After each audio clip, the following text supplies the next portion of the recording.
Kembali lagi di channel Otamega TV, membahas seputar manga dan manhwa. Kali ini, Mimin akan membahas manhwa yang berjudul Master Kekuatan Spiritual.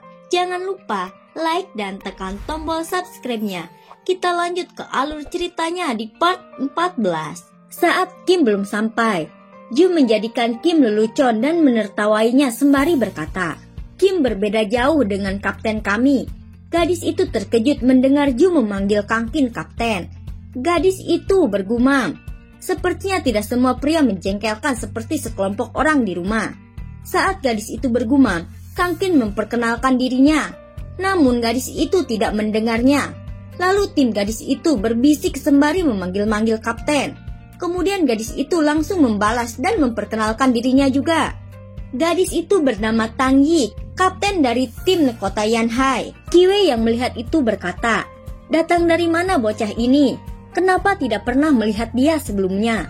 Setelah itu, Ketua Wang datang dan memberikan kartu kamar kepada Kangkin dan memberitahu Nona Ju yang mengetahui lokasi hotel itu. Nona Ju yang mendengar itu sangat senang. Kiwei yang melihat itu bergumam, "Bocah ini benar-benar beruntung. Dia bahkan disukai oleh Nona Ju." Keesokan harinya, saat kompetisi prajurit dimulai, pembawa acara menyambut para prajurit yang akan ikut kompetisi. Pembawa acara juga menyebutkan satu persatu tim yang akan ikut kompetisi. Di tim pertama, Kapten Kiwei dari tim tuan rumah Tianhai, Kapten Liao dari tim kota Tianjin, dan satu-satunya kapten wanita Tang Yi dari tim kota Yanhai. Terakhir Kapten Kangkin dari tim kota Sangjing. Saat mendengar tim yang terakhir, semua penonton menanyakan siapa Kangkin. Mereka juga tak pernah mendengarnya. Orang-orang di sana juga menertawakan Kangkin yang hanya seorang dokter. Tak lama pembawa acara meminta keempat kapten untuk mengambil undian.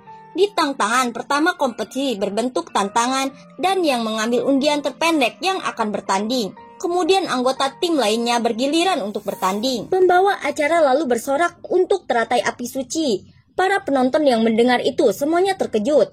Kemudian keempat kapten mengambil nomor undian yang dipilih oleh kapten tim masing-masing. Tim Kapten Tang Yi yang pertama. Karena Kapten Tang Yi mendapatkan nomor undian yang terpendek, Kapten Tang Yi yang melihat undian itu langsung loncat ke atas arena. Tak lama disusul Kiwei naik ke atas arena sembari berkata, "Kemarin aku sengaja mengalah padamu. Tapi hari ini aku ingin lihat siapa yang akan menang." Tang Yi yang mendengar itu sudah bersiap bertarung sembari bergumam, "Meskipun sangat sulit melawan Kiwei, tetapi aku tidak akan kalah." Lalu pertarungan dimulai. Kiwei mengeluarkan jurus kekuatan kalajengking untuk bertarung dengan Tang Yi. Penonton yang melihat itu berkata, "Kemarin gadis itu mempermalukan Kiwei, tapi hari ini mungkin Kiwei tidak akan mengampuninya. Sangat disayangkan gadis itu begitu cantik," balas penonton di sebelahnya. Kiwei dengan cepat menyerang Tang Yi. Tang Yi yang melihat Kiwei menyerang sangat cepat, ia terbang untuk menghindari serangan. Lalu Kiwei langsung menendang punggung Tang Yi dengan seluruh kekuatannya. Lalu Tang Yi kesakitan dan terjatuh. Kak Qiang yang melihat itu tak menyangka setahun tak bertemu, Kiwei menjadi semakin hebat dan kekuatan kalajengking yang samar-samar kemungkinan sudah mencapai tahap kekuatan supranatural berubah wujud. Kangkin yang mendengar itu berkata, "Bukankah semua prajurit bisa mencapai kekuatan supranatural berubah wujud?" Kak Qiang lalu memberitahu, "Hanya prajurit di atas tingkat 6 yang bisa mencapai tahap itu. Mungkin tidak semudah itu kalau tim kita ingin menang." Kiwei terus-menerus menyerang Tang Yi sampai lawannya jatuh berkali-kali. Kiwei yang akan menyerang kembali berkata, "Mengaku kalahlah Tang Yi, kalau terus seperti ini kau tidak akan menang." Tang Yi yang mendengar itu teringat masa lalunya, di mana ia selalu direndahkan dan selalu disuruh mengalah kepada kakaknya. Keluarganya juga meremehkan Tang Yi yang ingin menjadi prajurit, sehingga membuat Tang Yi pergi dari rumah. Tang Yi pun sangat marah. Ia mengeluarkan seluruh kekuatannya sembari mengatakan, "Atas dasar apa kau menyuruhku untuk kalah?" Lalu Tang Yi menyerang Kiwei dengan jurus teknik tempur pukulan segala arah sampai Kiwei terjatuh. Kak Qiang dan seluruh penonton terkejut saat Tang Yi menyerang balik Kiwei sampai terjatuh.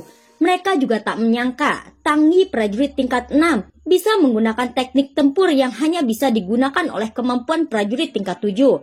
Kangkin yang melihat Tang Yi bergumam, tidak disangka dia bisa menahan pukulannya. Tang Yi yang baru saja mengalahkan Kiwei bergumam, "Kali ini aku menembus level. dan memaksakan mengeluarkan teknik tempur. Takutnya aku harus beristirahat dalam waktu yang lama untuk pulih. Tak lama Kiwei dari belakang berkata, "Sepertinya terlalu cepat bagimu untuk senang." Tang Yi terkejut mendengar itu. Lalu Kiwei juga mengatakan, "Prajurit dengan level sepertimu, kau tidak bisa mengalahkanku." Sembari mengeluarkan jurus kekuatan kalajengking, lalu Kiwei akan menyerang Tang Yi. Tang Yi yang melihat itu bergumam, "Gawat, tubuhku tidak bisa bergerak." Kemudian timnya langsung berlari untuk membantu kapten. Kemudian Kiwei balik badan menyerang tim Tang Yi sampai tim Tang Yi jatuh tersungkur. Lalu Kiwei berkata, "Beraninya kalian menyerangku diam-diam." Setelah itu Kiwei melihat tim Tang Yi yang sudah ia serang. Kiwei juga melihat bokong gadis tim Tang Yi. Seketika Kiwei mimisan dan bergumam, "Sepertinya dia lumayan juga." Kang Qin yang melihat Kiwei mengalahkan Tang Yi dan timnya bergumam, "Meskipun berbeda 1-2 tingkat dengan Kak Qiang dan lainnya, tetapi kekuatannya berbeda jauh bagai langit dan bumi. Tidak heran Kak Qiang begitu khawatir." Tidak lama Ju memanggil Kang Qin untuk bertanya, bagaimana kalau Ju yang menjadi penantang selanjutnya. Ju juga ingin mewakili Sang Jing untuk bertarung di babak ini. Lalu Kang Qin berpikir sembari bergumam, menantang Kiwei dengan kemampuan itu. Takutnya, namun jika Ju bisa mengenai bagian itu, mungkin ada peluang untuk menang.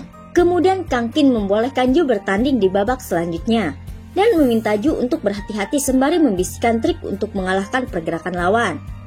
Kiwei yang masih menunggu penantang selanjutnya berkata, "Kenapa tidak ada yang berani naik?" Ju sangat senang mendengar Kang Qin memberikan arahan untuk mengalahkan lawan. Kemudian Ju naik ke atas arena untuk menantang Kiwei di pertandingan babak selanjutnya. Ju yang mendekat berkata, "Kak Kiwei harus mengalah sedikit padaku." Kiwei pun membalas, "Tentu kakak akan mengalah padamu. Hanya saja aku tidak akan bertanggung jawab jika sampai aku melukai wajahmu yang cantik ini." Lalu Ju membisikkan kejadian kemarin. Lalu Kiwei kesal langsung menyerang Ju. Kak Qiang yang melihat itu bergumam, "Aku harap dia bisa bertahan lebih lama agar tidak kalah dengan memalukan." Ju dengan cepat menghindar pukulan Kiwei saat mereka bertarung. Ju menyerang dengan tendangan ke arah barang Kiwei. Kiwei pun menjepit dengan kuat kaki Ju sampai kaki Ju tidak bisa bergerak.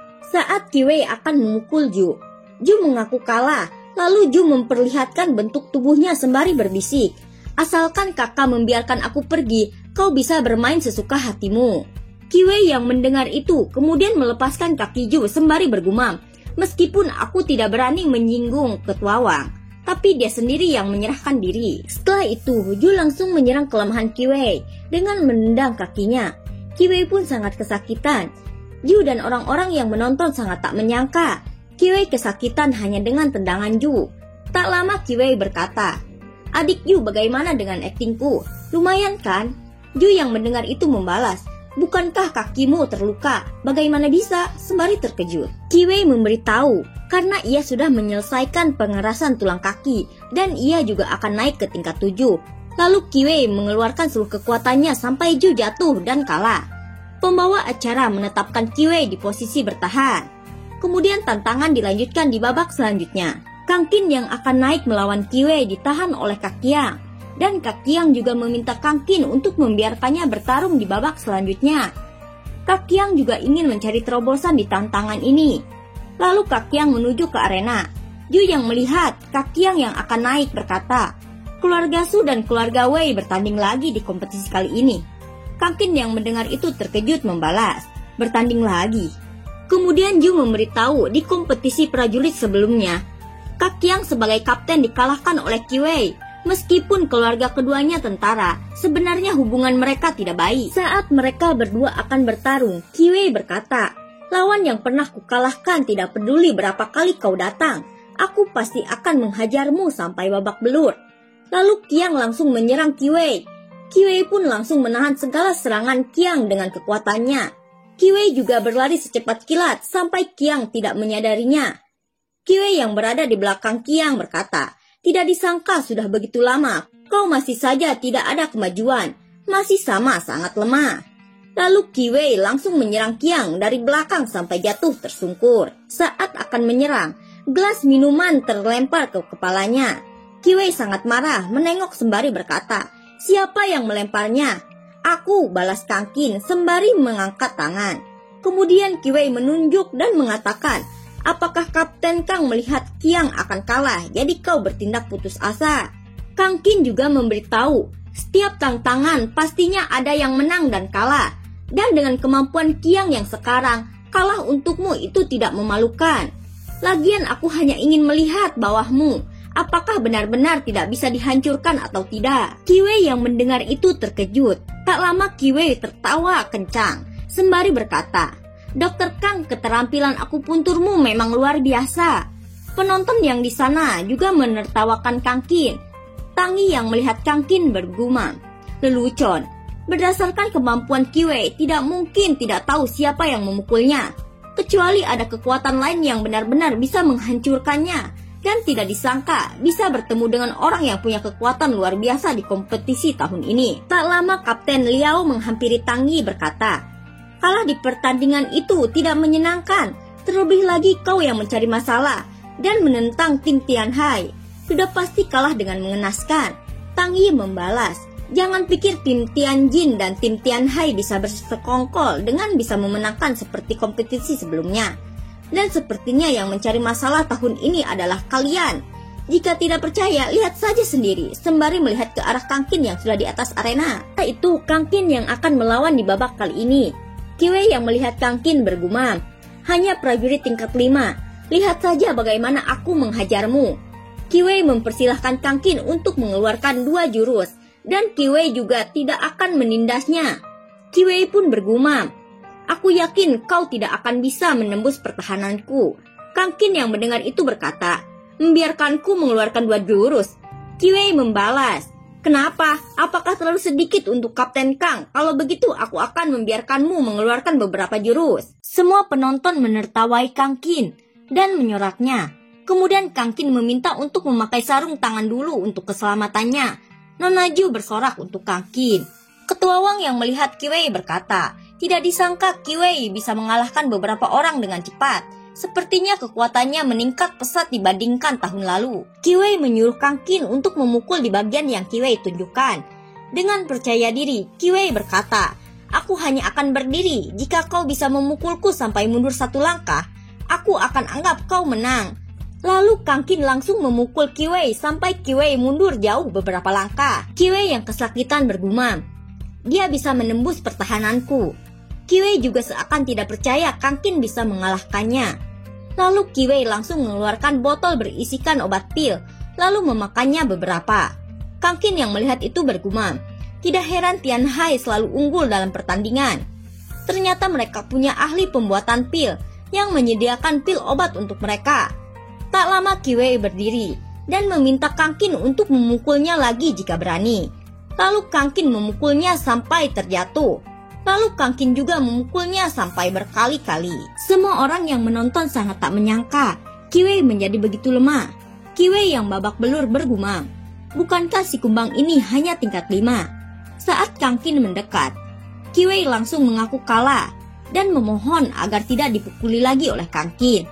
Lalu Kang Qin mengambil pil sembari berkata, kau salah paham, aku hanya ingin melihat pil ini.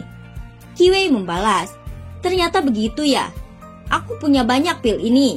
Aku bisa memberikannya sebanyak yang Kapten Kang mau.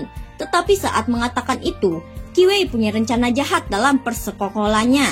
Tiba-tiba Kang Qin berada di tempat aura jahat yang sangat kuat. Tak lama terdengar suara memanggil-manggil Kang Qin.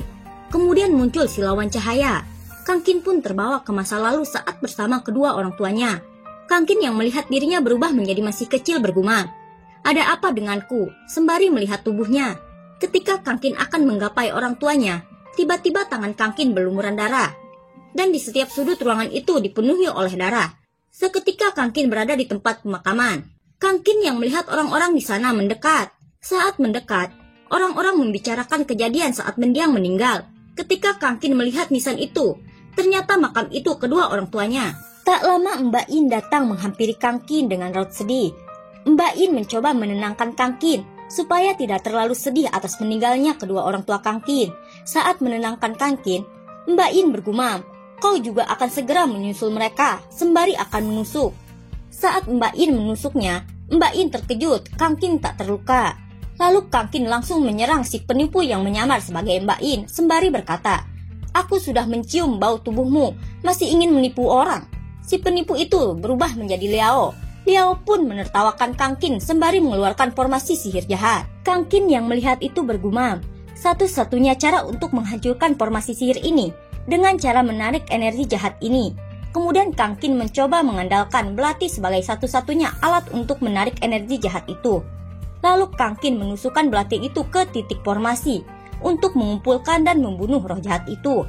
Energi roh jahat berkumpul di titik formasi. Saat roh jahat berkumpul, Liao membaca mantra. Tak lama Liao menjadi beberapa bayangan. Bayangan itu meledek dan menghasut Kang Qin untuk bunuh diri. Kang Qin yang melihat itu langsung memukul Liao sampai terjatuh. Setelah mengalahkan Liao, Kang Qin bergumam, meskipun kekuatannya tidak sebanding dengan Qi Wei, tapi dengan mengandalkan kemampuan manipulasi energi jahat, cukup membuatnya menang dari prajurit biasa. Dan jika bukan karena ada kekuatan yang diberikan pria tua itu, mungkin aku akan masuk ke dalam tipuannya. Kemudian pembawa acara menetapkan Kang Qin sebagai pemenang dalam pertarungan kali ini. Pembawa acara pun bertanya, apakah masih ada yang mau menantang Kang Qin? Orang-orang di sana membicarakan Kang Qin dan tak menyangka Kang Qin bisa menang. Qi Wei yang melihat itu bergumam, bahkan seorang Liao pun bisa kalah. Habis sudah kali ini. Sampai di sini dulu alur ceritanya dan tunggu kelanjutannya. Sampai jumpa.